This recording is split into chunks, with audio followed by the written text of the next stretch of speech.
Hey everybody, what's up and welcome back to today's video guys. And today guys, I'm going to go ahead and be showing you how to find your WordPress username and password on GoDaddy.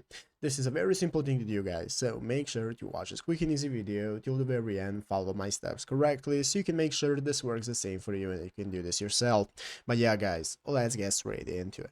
So the first thing you want to do is go ahead and open up the official GoDaddy website right here, godaddy.com if you're not already, and after opening it up you'll be greeted by this main page right here, where in the upper right corner you'll have the login option to log into your account, and if you do not already have one, just go and create a new one, and after logging in you'll be greeted by the home page right here, which is the main page where we can get started with finding a domain. We can see all of our products and services and so on.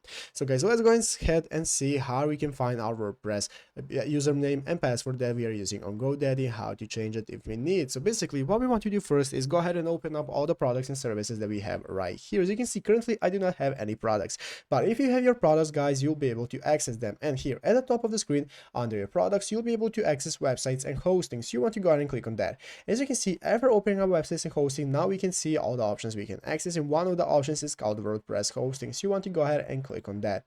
After clicking on WordPress hosting guys, it's going to open up the new menu where you can get started with seeing your username on WordPress. As you can see, currently I do not have the product, but if you have it, you'll be able to have the button that says manage. That will enable you to see the username you use for WordPress. And if you need to reset your password for WordPress, you can do so directly from the WordPress website. As you can see on the GoDaddy manual here, you need to go ahead and sign into WordPress, and you can get started with updating your profile and resetting your password. But this is where you'll be able to find all your info connected to GoDaddy.